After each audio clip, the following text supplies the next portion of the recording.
The time is just coming up to 10 minutes to 3. We are now broadcasting the 6th in a series of 8 talks by the writer C.S. Lewis, best known for his imaginative fables, The Lion, the Witch and the Wardrobe, and the Screwtape Letters. This afternoon, his theme is Christian marriage. I must begin by making it plain that I have never been married myself. However, the Christian idea of marriage is not based on the experience of individual men and women, but on the teaching of Christ. That is, that marriage is for life. And now the Honourable Professor Plain Jack Lewis will make another very complicated question very simple. This week, infanticide. Infanticide is a long word, isn't it? Let me put it to you in the bluff, common man's language that has made me so popular among bluff, common men. I don't believe you heard a word of it. A noble address, Jack. Judiciously navigated. Shouldn't I have said that I've not been married? Not at all. The personal touch. Anyway, I don't see it makes any difference. We don't expect those who teach us sexual morality to be practicing fornicating. I shouldn't play that card too often, Jack. The expert on marriage who has never been married. The lecturer on romantic love who believes that romantic love is a medieval invention. The author of children's books who's never had any children. You'll end up the non-playing captain in the cricket game of life. Cricket game of life. The spectator sees more of the sport. Oh, come on, Jack. When was the last time you even talked to a woman? I mean, about anything that matters. Women have no concept about what really matters. How could Jack possibly talk to them about it? Most of my letters come from women. They write about what really matters. To them, very much so. Dear Professor Lewis, last night I had a vision of a man with a brown beard. Was it Jesus? Often it's about their faith, yes, but just as often it's about their marriages. Don't ask me why. Game of life.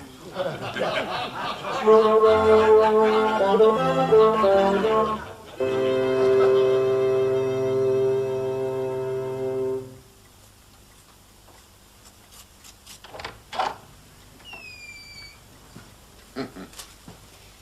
to this one.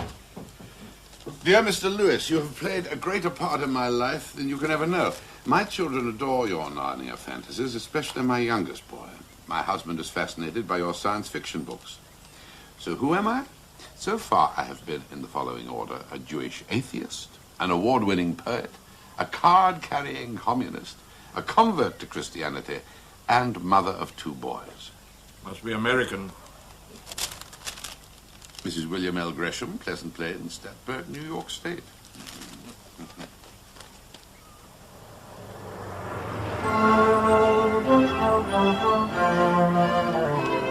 Am I right that you are as fascinated as I am by the image of the unfound door? The mythical door that leads out of time and space into where? The undiscovered country? The never-never land? Is this your land of Narnia that you get to through the magic wardrobe? I know you wrote your Narnia books for children. Maybe I'm still a child. Maybe you are, for that matter. I enclose one of my poems. It's called Snow in Madrid, written during the Civil War in Spain. First, I must boast a little and tell you that my collection of poems won a National Institute Award, which I shared with Robert Frost. That certainly won't wipe me off as a nut. Here's Snow in Madrid. Softly, so casual, lovely, so light, so light. The cool sky lets fall something one does not find. Men, before perishing, see with unwounded eye, for once a gentle thing fall from the sky.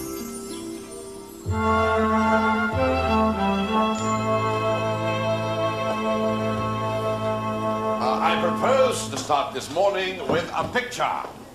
Pictures do not tax the brain, they say. So picture, if you please, gentlemen. Ladies, a May morning in the country. You are walking a little aimlessly beside a river. You come upon a garden enclosed by a high wall. You walk around the wall, you find a door. You enter the garden. Inside there is a fountain. Inside the fountain lie 2 crystal stones. You look into the stones, and there you see in reflection another garden, a rose garden. In the midst of the roses, there grows one beautiful rosebud. You are filled with longing for this rosebud. You stretch out one hand and pluck the bud. Not exactly real life, is it? This is Guillaume de Laurie's allegorical description of the experience of falling in love from the Roman de la Rose. Now, the question I want to put to you is it true? Is this real life? Now, before you jump to the obvious conclusion, ask yourself a further question. Which is more real? Falling in love or picking a rose?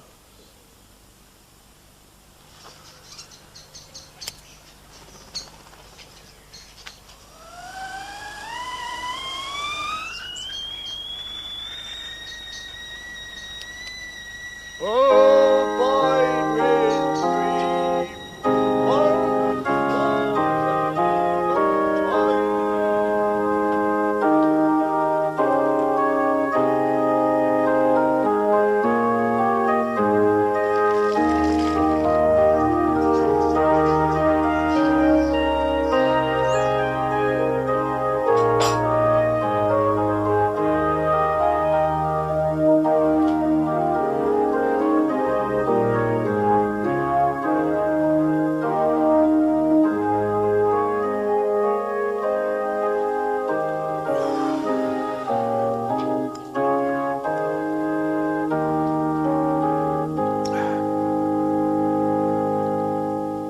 Mrs. Gresham writes a strange sort of letter.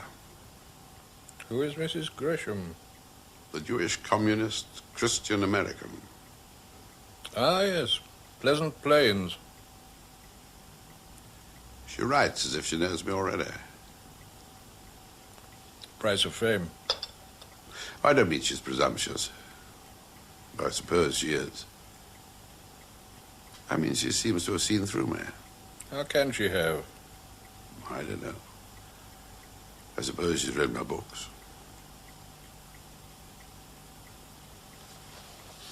I expect it's just the American style. Americans don't understand about inhibitions. I'm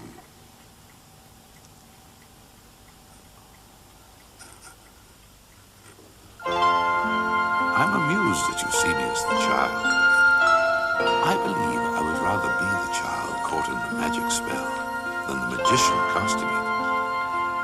In my book called The Magician's Nephew, it is, of course, the child who brings the magic that saves his brother from death. This, I fear, is pure wish fulfillment. Long ago, there was a time when such events were real. I refer to my own life. But I had no such magic. As for Narnia itself, no, it is not the true Never-Never-Land. I take it you mean heaven. Narnia exists in time and will come to an end.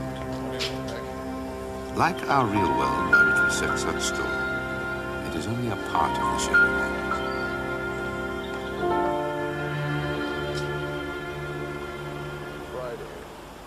Friday, that's BBC all day. Saturday? Saturday.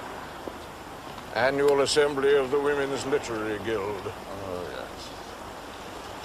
Couldn't I give them the talk I gave to the disabled veterans? Might not one of the literary women be married to a disabled veteran? Mrs. Gresham is coming to England. Mrs. Gresham of the Pleasant Plains, does she want to talk to? Yes, she wants to meet us. Us? Yes, I quote. Perhaps you and your brother, Major Lewis, would find time to join me for tea in an hotel. Tea is safe, hotel is safe. Shall we say yes? Do we want to?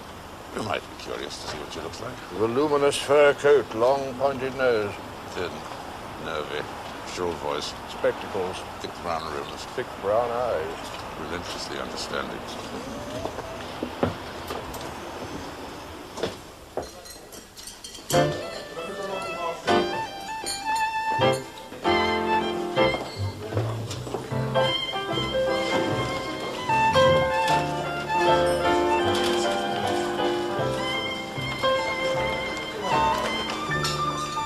There she is in the red and green check.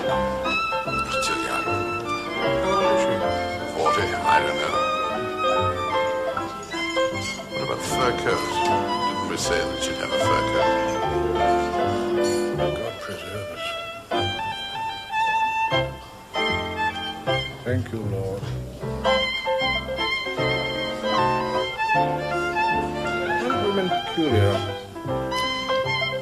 Two things that men find most unnatural. The dominance of the female and the dominance of the collective. What are you talking about? Insects. That's what's wrong with insects.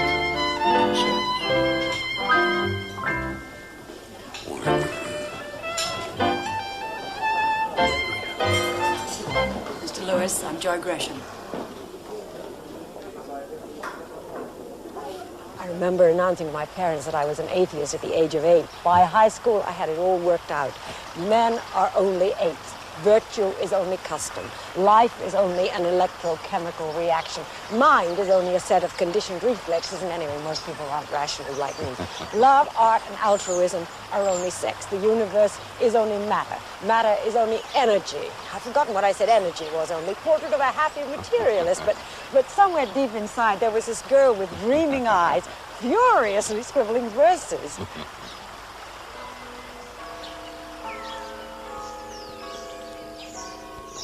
Where is everybody?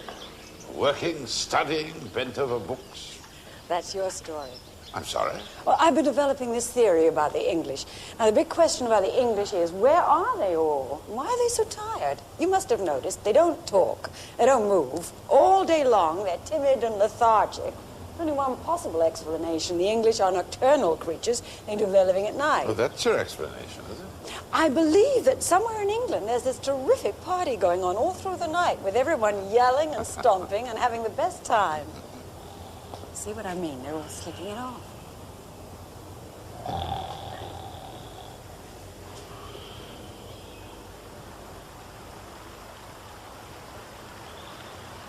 You're different to how I imagine. In what way? Beefier. How about me? Am I the way you thought I'd be? No, I can honestly say that you're a complete surprise. Good. I like that. How long do you plan to stay in England? Till the end of December. Boys aren't too happy about not being home for Christmas, but they like the snow. Of course, you have two boys, David and, Douglas. He's a Narnia fan. I must tell you, he'd really like to meet you. and Michelle. You expect to be in Oxford again? I could be. But if you give us adequate warning, I dare say we could rise to a T. What do you say, warning? Whatever you say, Jack.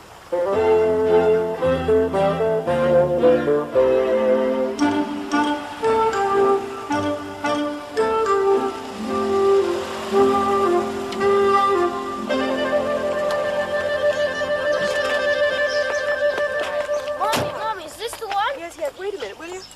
Hello, which one are you? David. Are you him? No, I'm his brother. So, you found us, Mrs. Gresham.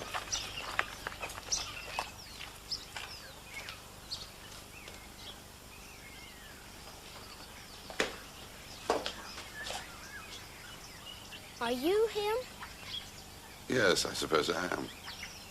You don't look like him. This one's the tricky one, the knight. This is what he does. 1, 2. See that? Any 2 squares, as long as he turns a corner. You try. No, only 2 squares. Were you actually a member of the party? Oh, yes. Paid-up Communist Party member. That's it. I even edited an anthology of anti-imperialist war poetry of the United Nations. Which English poets did you include?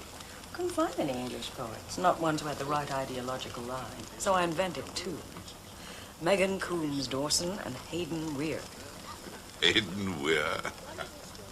He died in battle early in the war, heroically. So, you were a true believer.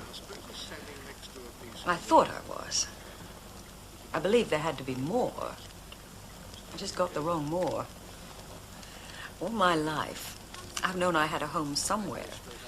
So I had to go in all the houses along the way looking for it, hoping I'd recognize it. I tell you, I have wandered into a lot of wrong houses. Have you found the right house now? I think so.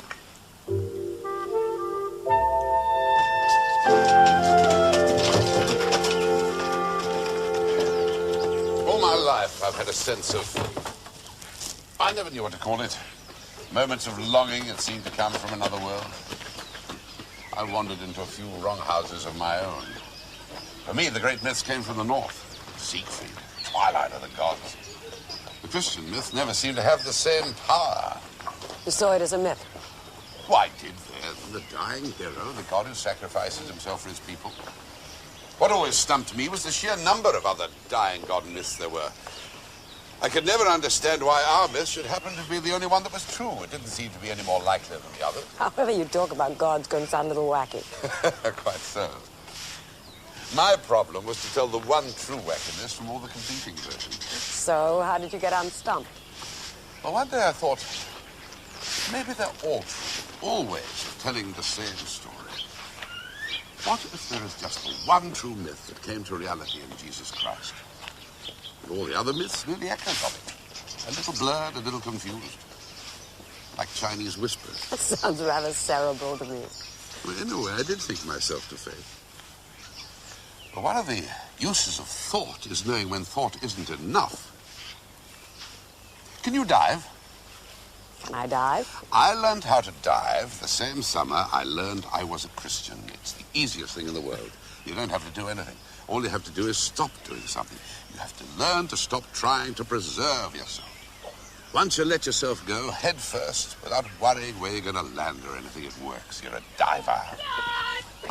Mom, Mommy, can we go into the trees? Can they? Of course. The woods are part of our property as far as the fence.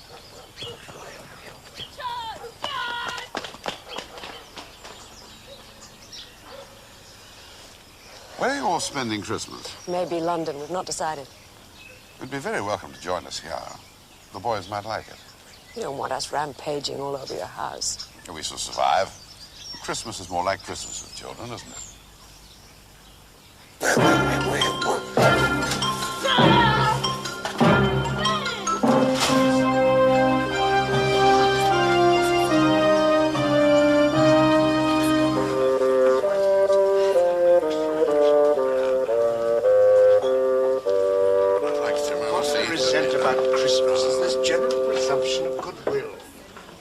no goodwill towards my fellow men. I feel ill. Nothing to do with how you feel. Feelings are far too unreliable. And what has it got to do with? God becomes man. Simple as that. Then God must be bonkers. Who would choose voluntarily to be human? Far more satisfactory to stay safely divine. Well, think of Christmas in terms of magic, Christopher. The birth of a helpless, squealing creature who happens to be God and an omnipotent baby. Does that satisfy your taste? Coming of new life in the winter when everything seems to be dead. The snow falls, the trees bear fruit.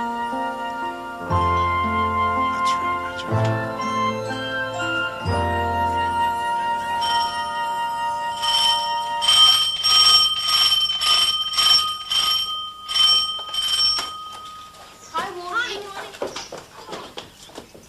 I hope you know what you've let yourself in for.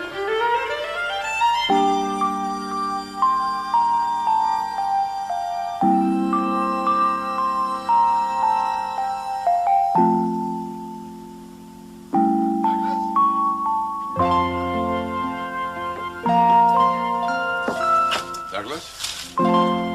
Douglas?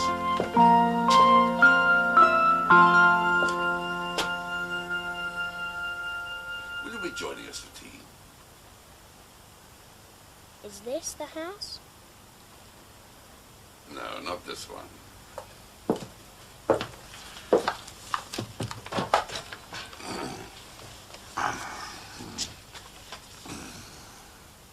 The children were sent to the house of an old professor who lived in the heart of the country, 10 miles from the nearest railway station and 2 miles from the nearest post office. He had no wife, and he lived in a very large house. It's not so big. I was just like Douglas when I was his age, always sneaking off the book to some secret hiding place. What were you hiding from? I don't know. Before my mother died, there was nothing to be afraid of. I don't think it started off as hiding. I think it started off as seeking. What were you seeking? The unfound door. The undiscovered country. From whose bourne no traveler returns. That was always the snag. I wanted to travel to other worlds. But I wanted to come home again. How old were you when your mother died? Not much older than Douglas is now. Did it hit you hard? Yes, it was the end of my world. I remember my father in tears. Voices all over the house. Doors shutting and opening. It was a big house. Long, empty corridors. I remember I had the toothache. I wanted my mother to come to me. I cried for her to come. But she didn't come. My father never spoke about it. It was too much for him. Warnie and I knew that, so we didn't talk about it. Children pick these things up. They have their own way of dealing with things. In secret hiding places.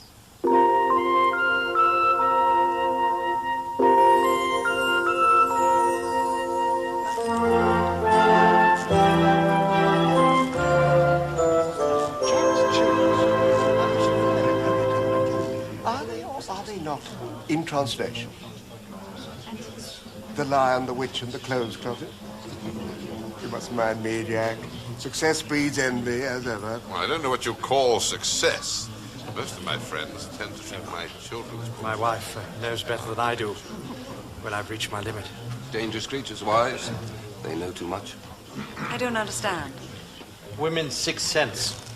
Intuition. Why should women need a sixth sense? I should have thought 5 senses were enough if you make the effort to use them. Mrs. Gresham's absolutely right. There's no mystery here, Harry. Women are just naturally more inquisitive than men. Oh, have you ever wondered why? But I rather suppose that it was because women have always found themselves with more time on their hands. Nor him he likes to prefer. I take it you'd rather be ignorant than curious. Oh, every time. It's the English way, you see. Healthy suspicion of intimacy. What if the breed manages to reproduce at all?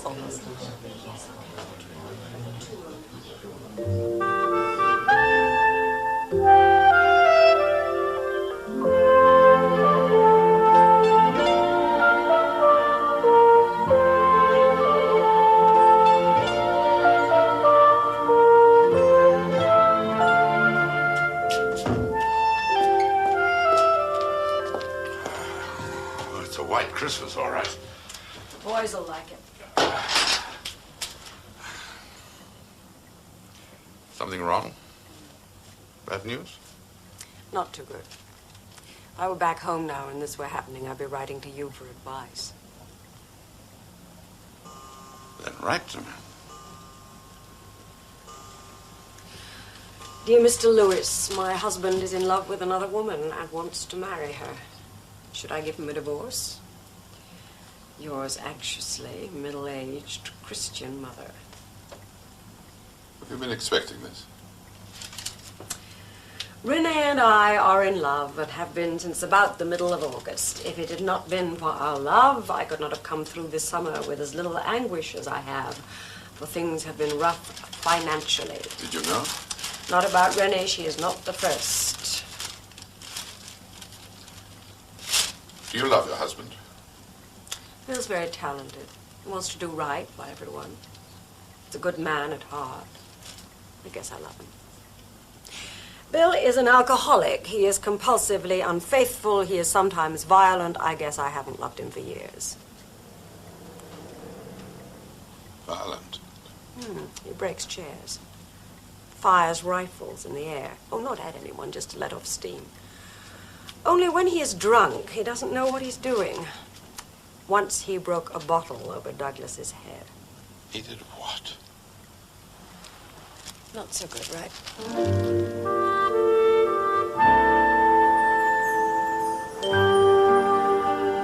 This is the land of Narnia, said the Ford. All that lies between the lamppost and the great castle of Caer Paravel on the eastern sea. It is winter in Narnia, and it has been forever so. Always winter, and never Christmas. Douglas, are you up there catching pneumonia?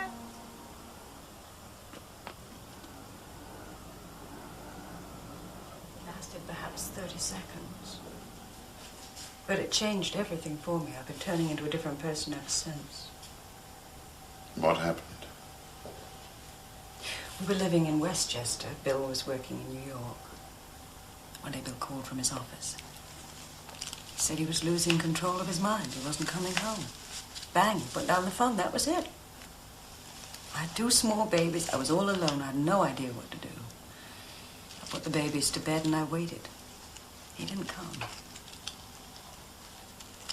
Around about midnight, I broke down. I felt so useless, so helpless. Babies were upstairs asleep. I was downstairs crying. And there was someone else in the room. Just for a few seconds, maybe half a minute. I knew it was a real person. A person so real that all my precious life seemed a shadow by comparison. It was like waking from sleep. I've no idea what I said. I guess I was just saying, okay then, okay.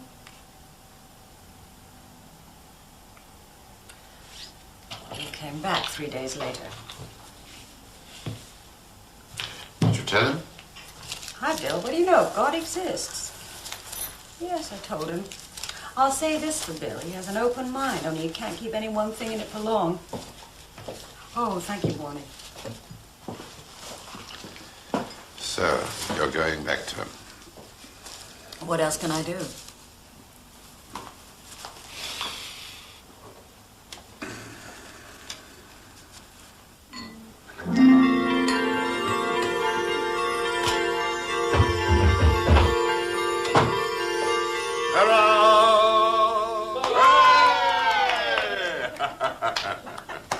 Just a little, Jack. But, Mommy, you never let us have wine. You know you don't like it. I do, too. A toast to our guests, to Joy, to David, to Douglas, to say Merry Christmas, and to wish you a safe voyage home. And most of all, because both Warnie and I hope very much we'll be seeing you again, to our continuing friendship. Friendship.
a province or ducal court of the 11th century, the number of single idle men far exceeded the number of single women. The women were not idle.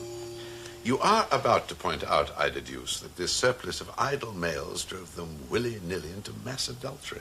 Yes, sir. Married love could not be looked upon as romantic longings because wives were items of baggage. Now, if you were Guillaume de Lorry or Chrétien de Troyes, you would no more consider writing a poem about marrying a woman than you would about buying a pound of tomatoes.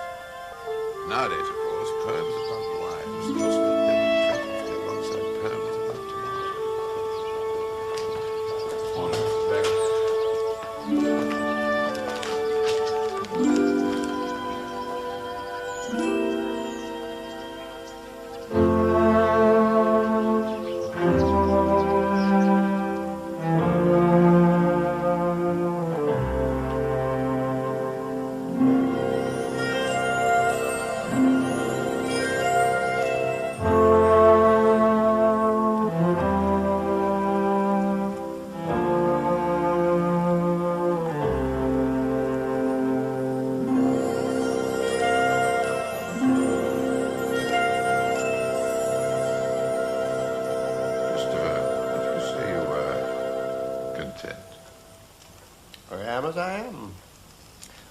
as it is.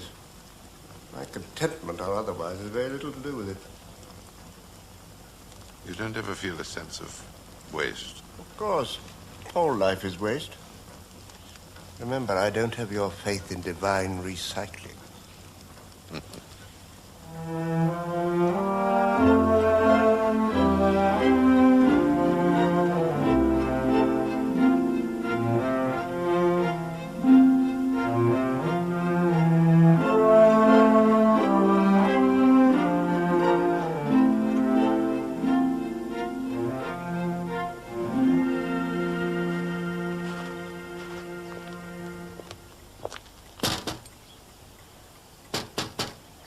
Can't it wait?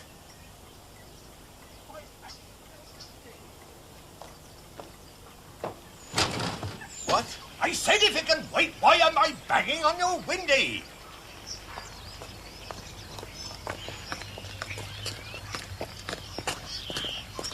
Well, you say. See what? In there.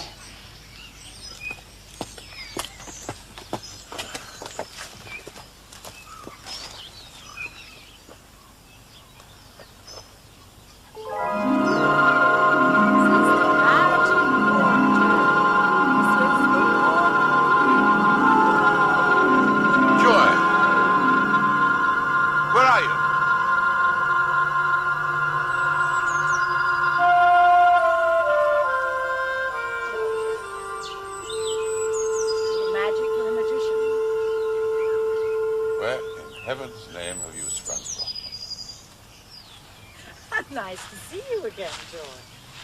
Do come in and have a cup of tea, George. Of course. It's all right, Jack. We've got a house of our own now.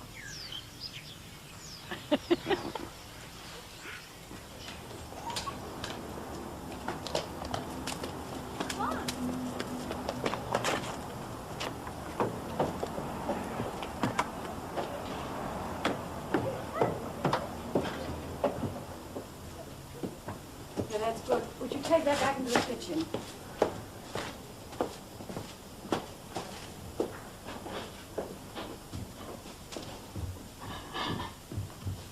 And this? What about a window?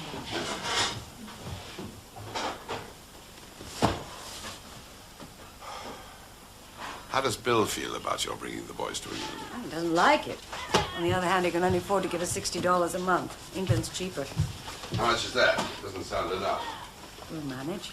But if you can't, you will let me help, won't you?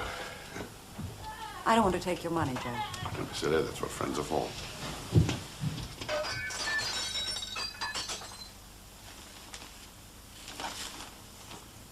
So she's settled here for good, has she?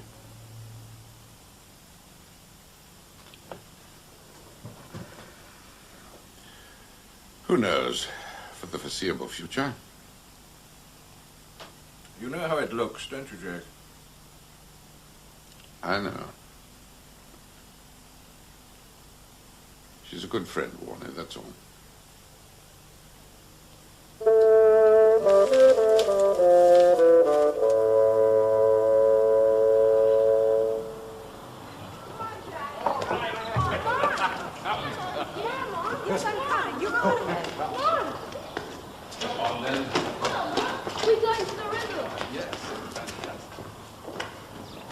I never really know what he's thinking.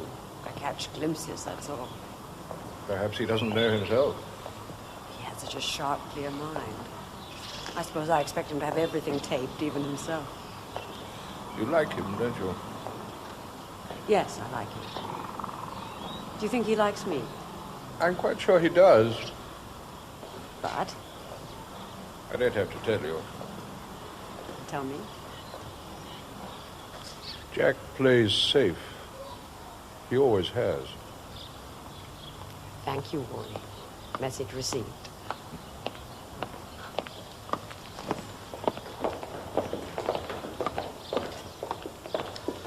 It's good to have everything out in the open. Then everyone knows where they are. Sure, that's how I like it too. I mean, it's very difficult to know exactly what is going on between people. Sometimes it makes me quite angry that people aren't allowed to be, well, just friends. Like us, you mean? Like us. Well, not to say that friendship is a small thing. As a matter of fact, I rate it as one of life's most precious gifts. But? But it shouldn't be turned into a watered-down version of something that it's not. Such as? Such as... Well, just to give you one example. Romantic love. Which nowadays is just about the only emotion that men and women are permitted to feel for each other. And that's not to say that friendship isn't in its way a kind of... A kind of love. A kind of love. Yes, I knew you'd understand. Oh, I understand better than that, Jack. You're a bachelor and I'm a divorced woman. Some people might think you have some idea of marrying me. You have no such idea. I'm to have no false expectations. You've decided to have this out in the open because you care about me and don't wish me to be hurt. Have I understood you correctly? You are extraordinary. Uh-huh. I don't know what to say. It's okay, Jack. Exam over. Well, you know, if there's ever anything I can do to help... Sure, I know. Well...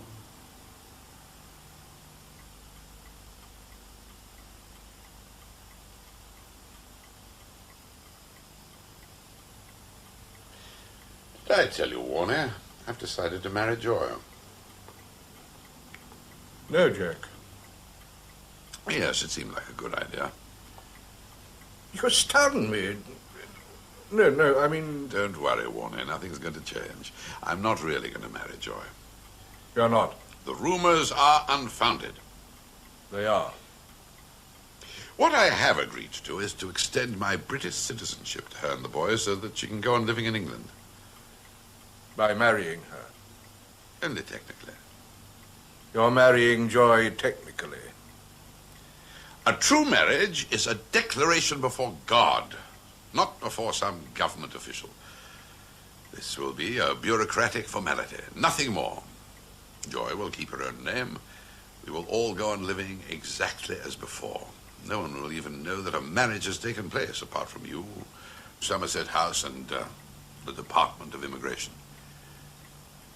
It is nothing more than a bureaucratic formality. Before you're joined in matrimony, I have to remind you of the solemn and binding character of the vows you're about to make. Marriage, according to the law of this country, is the union of one man with one woman, voluntarily entered into for life, to the exclusion of all others.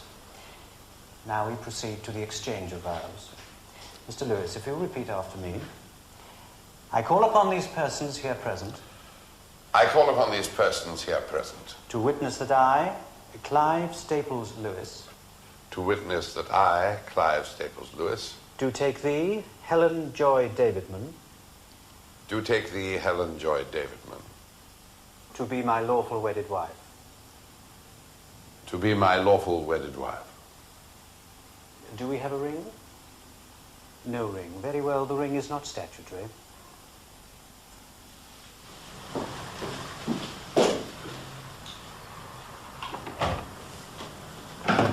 The statement sets out the nature of the marriage, the reasons why you have entered into it. Yes, I understand. This is a disclaimer to rights in each other's estates. Yes, of course. This is a declaration that the marriage is undertaken solely for the purpose of your naturalization and that you have no intention of living as man and wife. Yes, I understand. If there is nothing you object to in the wording, your signature here. Of course.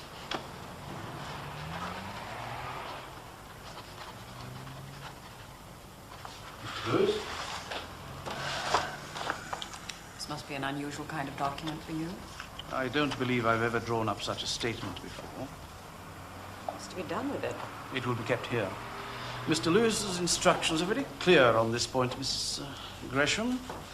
The statement is strictly confidential, and its existence will be divulged to no others beyond those now in this room. Mr. Lewis's instructions are always very clear.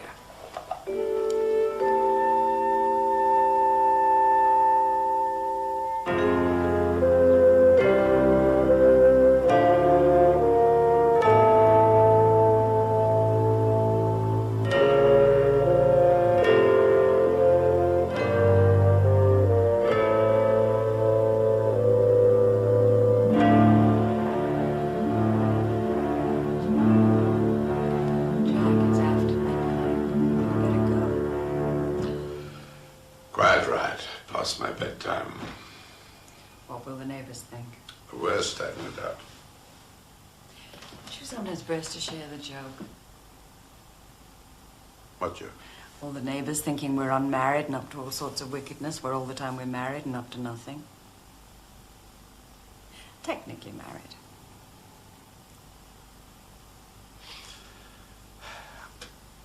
I should be going. Leaving already?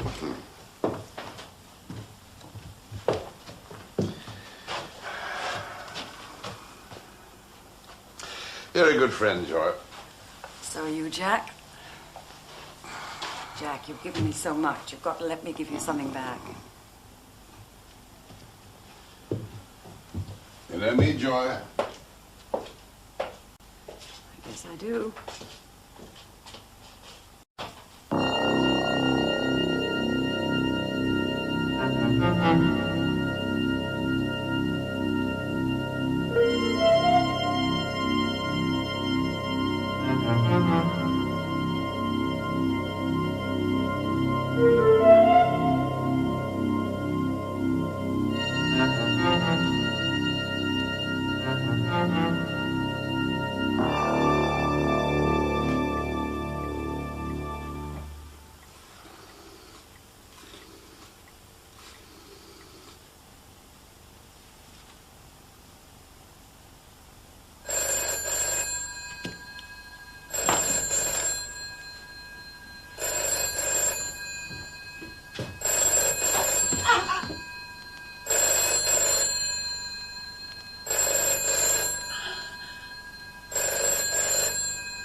Person be fit and active and lead a full and vigorous life one minute and then... There had been some pain. Well, everybody has pain at some. That's how it often goes, I'm afraid. Sudden lurches. Sudden lurches? Dear God. How much has she been told? She's been told that the cancer has eaten away her left femur, that she has a malignant tumor in one breast. She knows that it's serious. How could she not know? Her hip bone snapped like a frozen twig.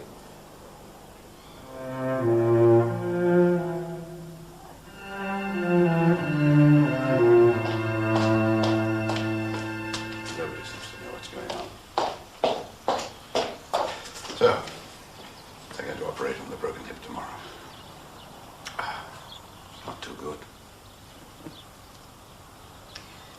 Mr. Lewis. I'm a Jew, divorced, broke, and I have cancer. My question is, do I get a discount?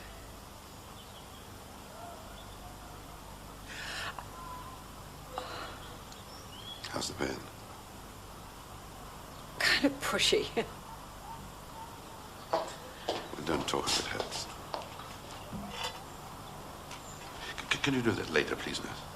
I've given you 15 minutes already. For pity's sake, woman, this is my wife!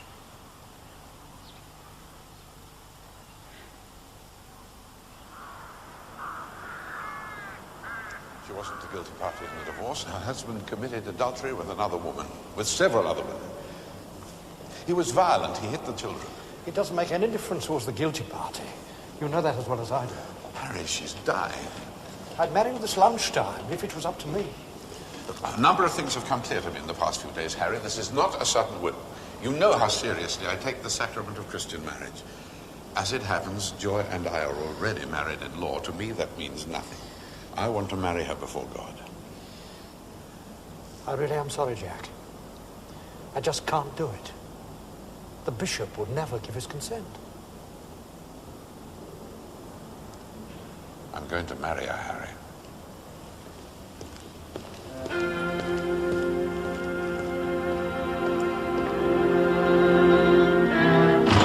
I'm going to marry you, Joy. I'm going to marry you before God and the world. You don't have to, Jack. I want to. It is what I want. Make an honest woman of me. Oh, no, it's me that's been dishonest. Look what it takes to make me see the truth. Did I ever do it? Don't leave me, Joy.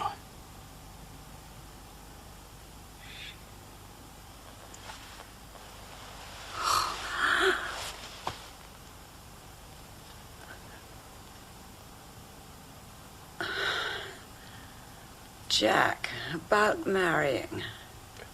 I'll find a way, I promise. Back home, we have a quaint old custom. When the guy wants to marry the girl, he asks her. It's called proposing. It's the same here. Did I miss it?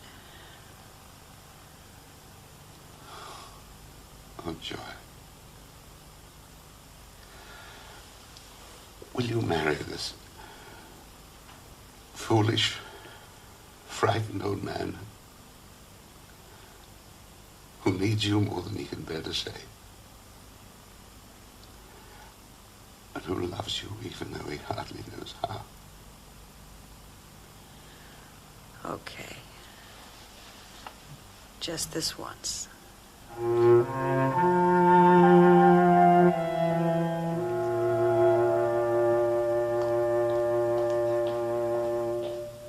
There is no time. Time is what we do not have anymore. Look, it's not just for me. She wants the grace of the sacrament. No. No. The cancer has gone too far. We're just praying that the pain goes before the end.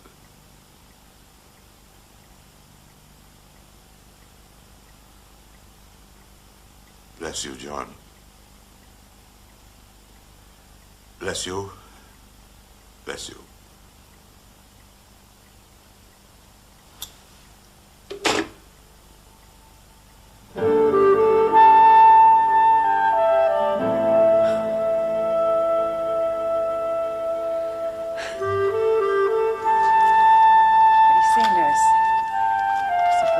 Blush a little?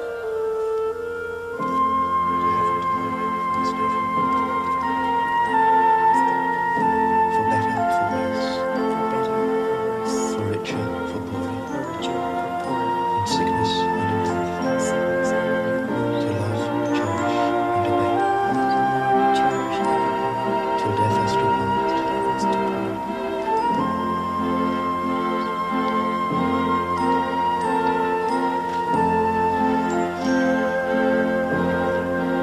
Ring, I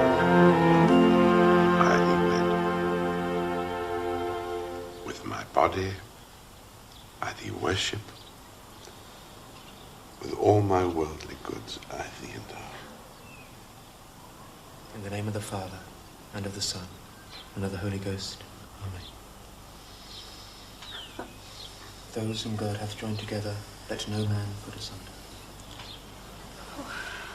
Thank you, John. While I'm here, perhaps I could say a short prayer of healing. Would you object if I laid hands on you, Mrs. Lewis? No, Father, go ahead.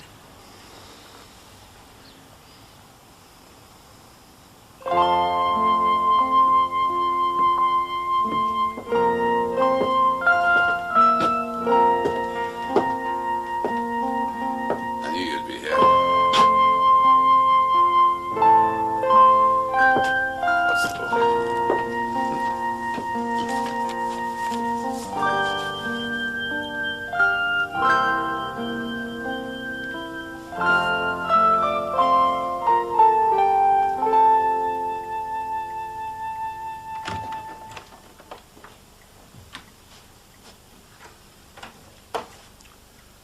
He's reading The Magician's Nephew, the part where the mother's ill.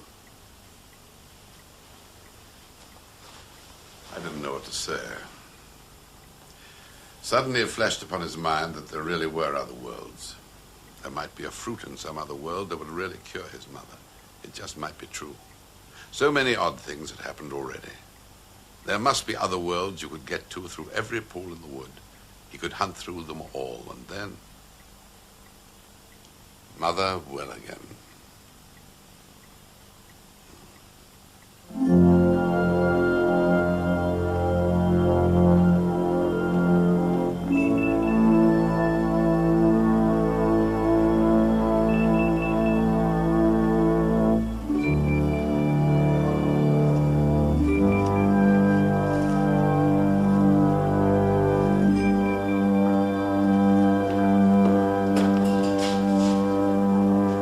Come along then.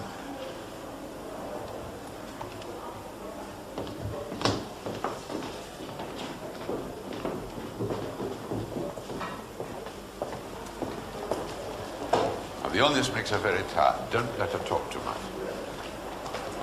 Oh, wait a minute. Now, she doesn't look too good, I'm afraid. Now, try not to be surprised. She's just the same as she ever was, but she hasn't got much strength, that's all. All right, off you go.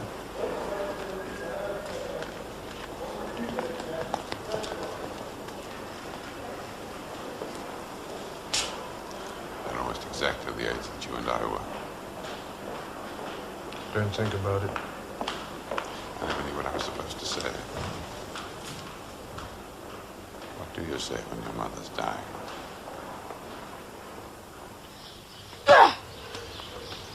Let the axe do the work. Here's a tip for you. Think of someone you hate.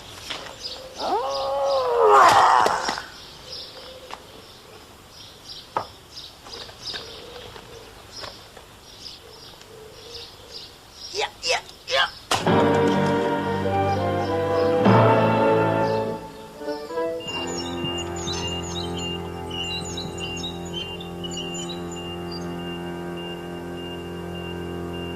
You just sit tight for a moment.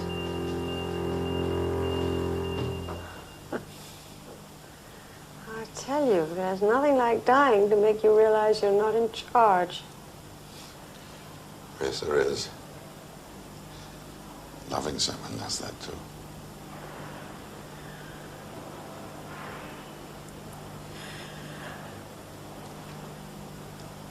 Dad?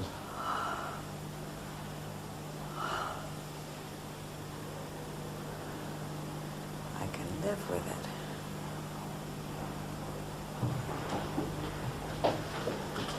There we are.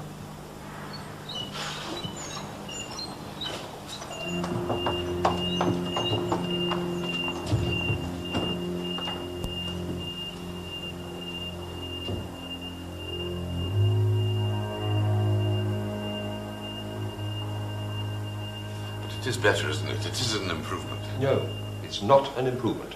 It means the spread of the disease is slowing down. But It has been arrested. You said the cancer has been arrested. Mr. Lewis, you're looking at a train standing in the station. It may not be moving right now, but trains move. That's how trains are. But it is better, isn't it? Yes, it's better. So, what next? What's a good sign? Just tell me that. Now, people do recover from cancer, don't they? Any sign of returning strength? Any sign that the body is rebuilding the diseased bone? Did you expect her to make it this far?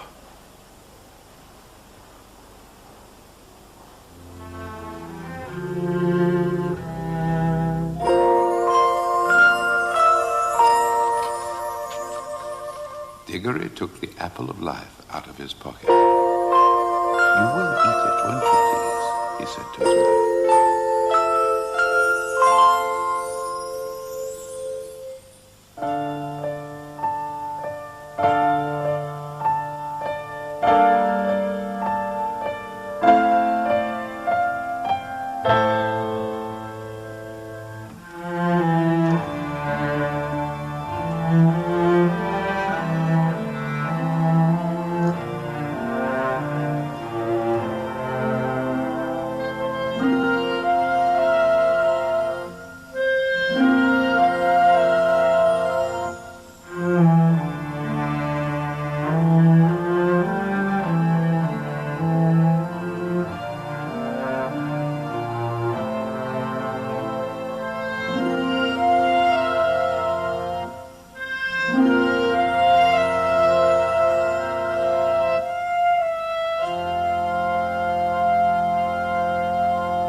The next morning, when the doctor made his usual visit, Diggory heard him say, "It's like a miracle." I wouldn't tell the little boy anything at present. We don't want to raise any false hopes. I must not hope too much. I must not hope too much. Older man serenely accepting the will of God. You hope, then you fear, then you hope. It's the sheer helplessness of such torture. Why is it that anything we really need is always just beyond our control? You can pray for it. Why pray? I pray all the time. Do you remember once explaining to me about prayer? I was arguing that prayer was not to be relied on for results. You told me that all prayer got results, only they weren't always the results we wanted. What are you talking about, Christopher? I've never seen you really want something before. I was wondering what you'd say if you didn't get it.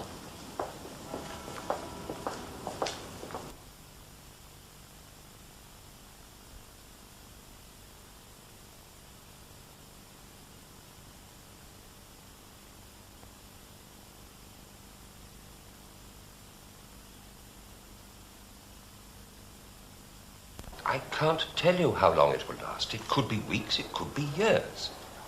There's no doubt that, for the moment at least, the cancer is remitting.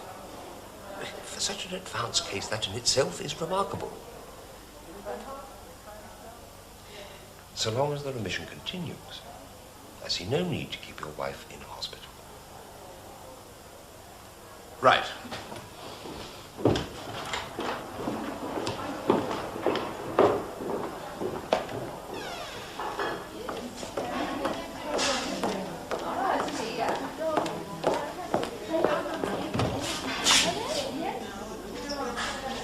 Well, Mrs. Lewis, you can come home.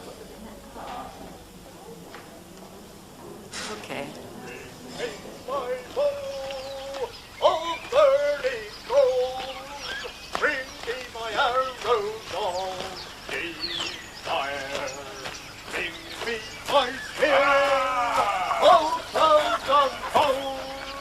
Tama! Salutare alco!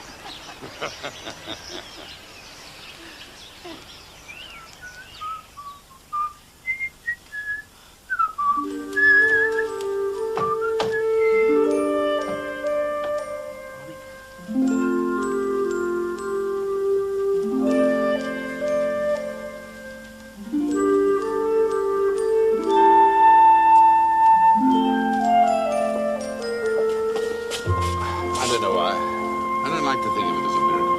Why not? It's a miracle to me. Maybe I feel I don't deserve it. No, it's not that. The truth is, I'm frightened of loving for giving you back to me. Well, I could just as easily hate God later. Don't be so hard on yourself. Love God now, let later come later. Anyway, your coming back to life is not so big a miracle. What's wrong with it? You leave my miracle alone. You were alive before I wasn't. That is not true. I came alive when I started loving you. It'll be a short life, Jack.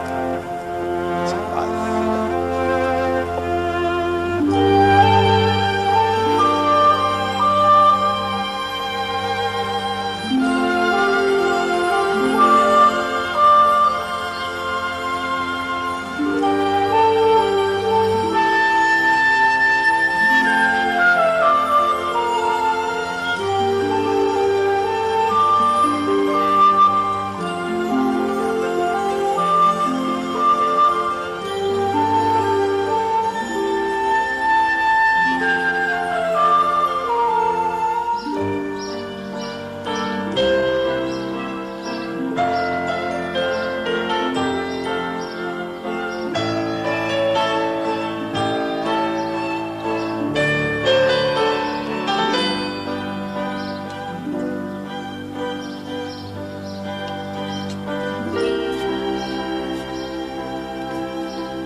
They do not call it goodness.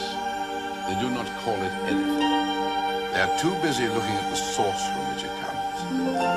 But this is near the stage where the road passes over the rim of our world. No one's eyes can see very far beyond that.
For me.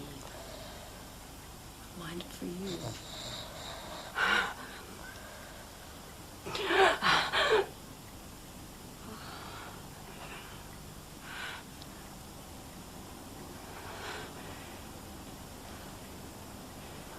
Bad. Bad.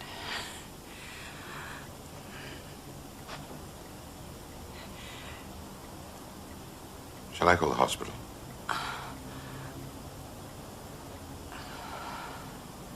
Tomorrow.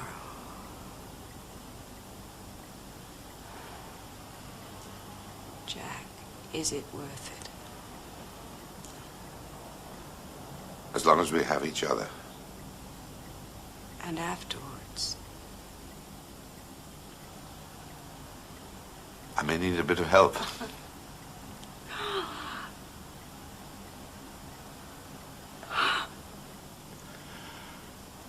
I love you so much, Joy. I can't bear to see you in pain. Pain doesn't matter.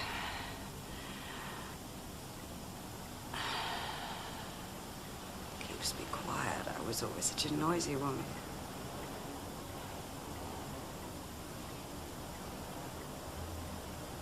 When it gets close, you find out whether you really believe or not.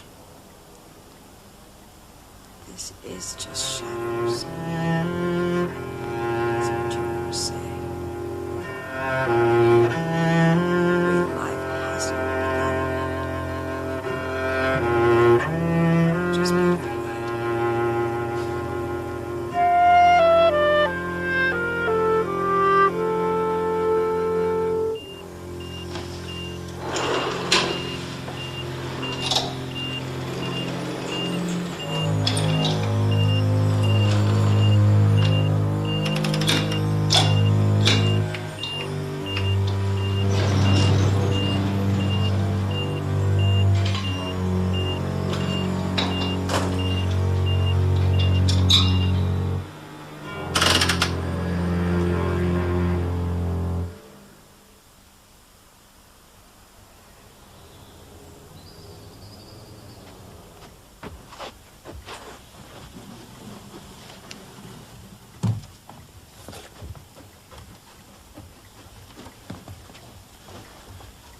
Jack, Yes, Douglas? is Mommy gonna die? She might. We have to be ready for it. Can't you do something? I'm afraid not.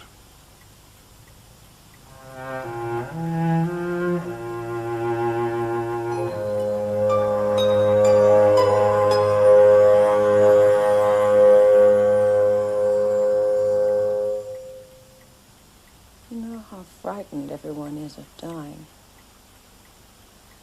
When it comes to the point, you don't have any choice. It's like being arrested. You might as well go quietly. I don't want you to go, Joy. I try to imagine it. It has to be more than I can imagine. Even more than you can imagine, Jack. Nearly all my stories have been about heaven. I've never stopped trying to imagine heaven. The pictures of heaven. That was how I came to love you. Even before I met you. Will you still love me when you see the real thing? Unlike those foreign correspondents who report the war from the hotel bar. I've never been under fire. Your turn will come. When it does, if it's allowed, will you be there to help me? Let them try and stop me. You're better at this than I am. No. It's always easier for the one who goes first.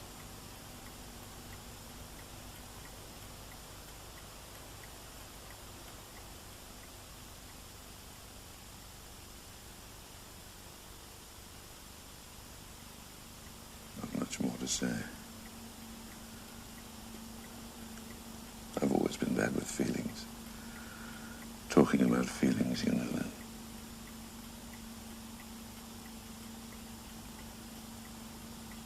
I love you, Joy. I love you so much. You've made me so happy. I never thought I could be so happy. You're the truest person I've ever known. Sweet Jesus. Be with my beloved wife, Joy. Forgive me for loving her too much. Have mercy on us both.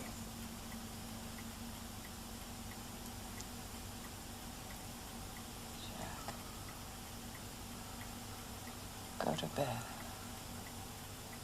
Get some rest. How's the pan? Not too good.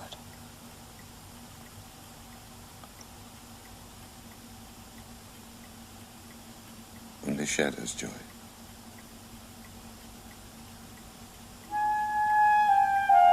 Shadows.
Forasmuch as it hath pleased Almighty God, the sovereign Lord of life and death, to take unto himself the soul of the departed, we therefore commit her body to the elements, earth to earth, ashes to ashes,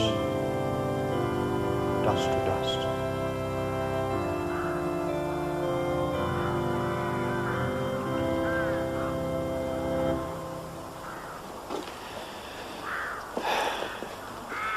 Thank God for your faith, Jack. I thank God for your faith. It's only faith which makes any sense at times like this. No, it won't do, Harry. This is a mess, and that is all there is to it.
is it you're afraid of, Jack?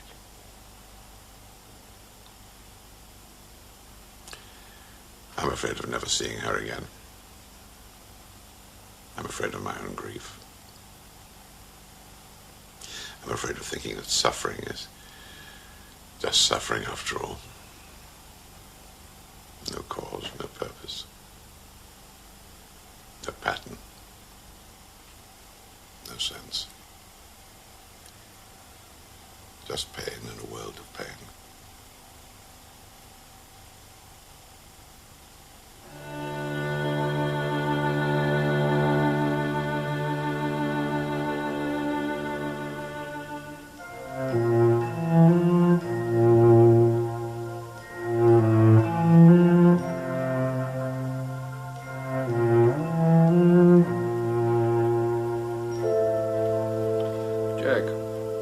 About the boys. David, he's just angry, that's all right, I can understand that. But Douglas... What about Douglas?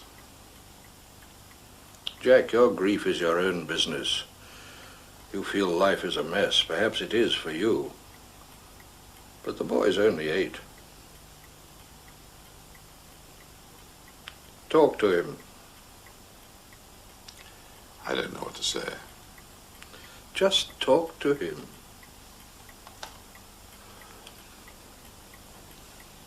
Warner. Why can't I remember her face?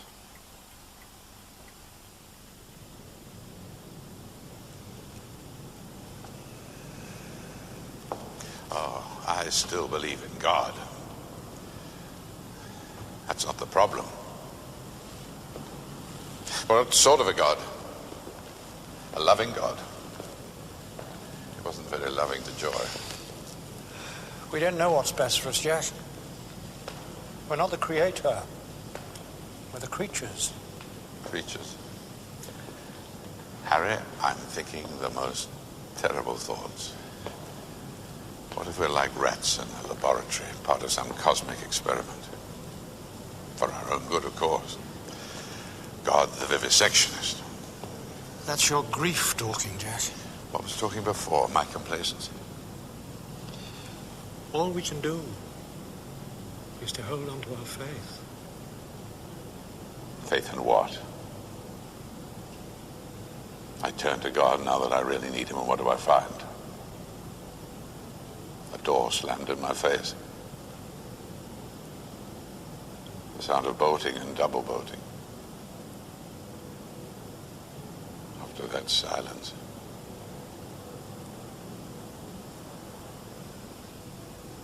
It's like being in prison.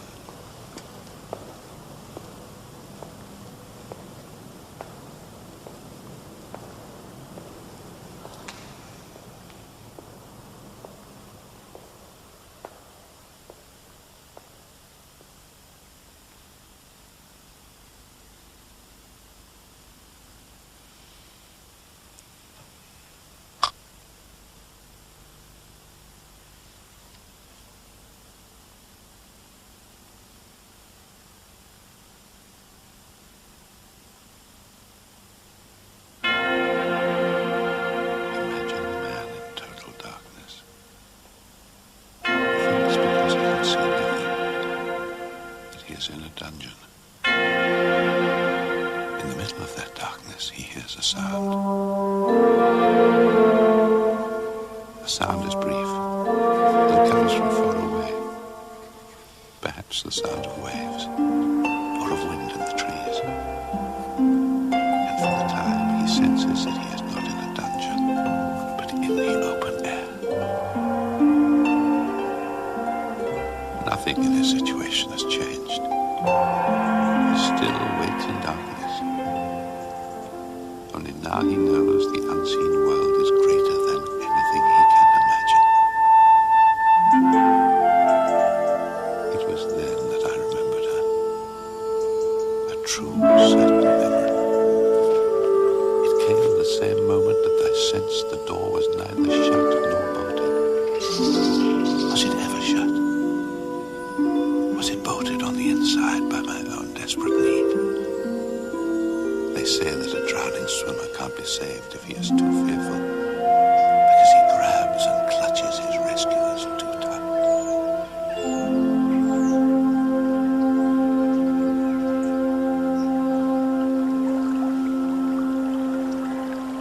I remembered it last night. Make it any easier? Nothing does that. Still a mess, eh? If you were God, and you'd created man and woman, what would you do? Let them love each other and then lose each other? Or keep them safe from both the love and the pain? I'd let them choose for themselves. Yes. You wish you'd chosen differently?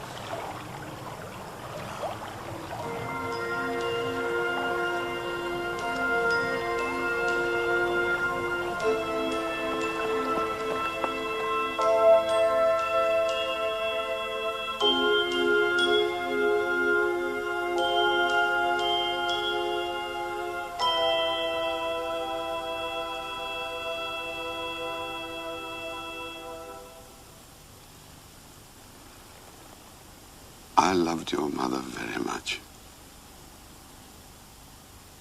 That's okay. I loved her too much. She knew that. She said to me, "Is it worth it?" She knew how it'd be later.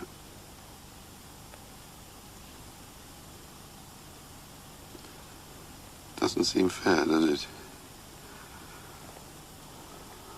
If you want the love, you have to have the pain.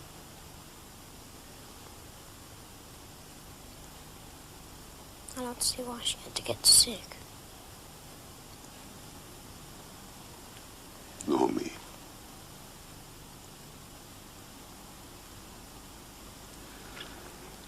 You can't hold on to things, you have to let them go.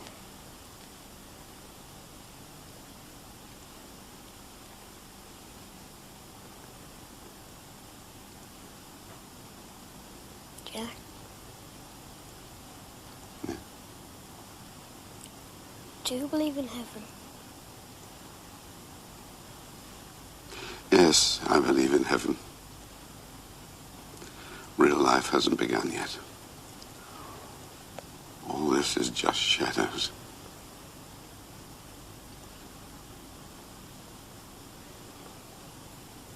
I don't believe in heaven.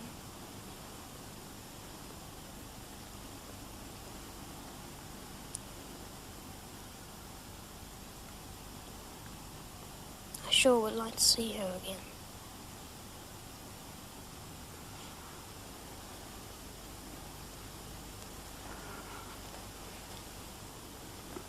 Me too.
We can swim here in the summer. Do you know how to swim? Sure. Do you know how to dive? No. I could teach you. Okay. When the summer comes, we could come back here where the water is deep enough, and I'll teach you how to dive. Okay.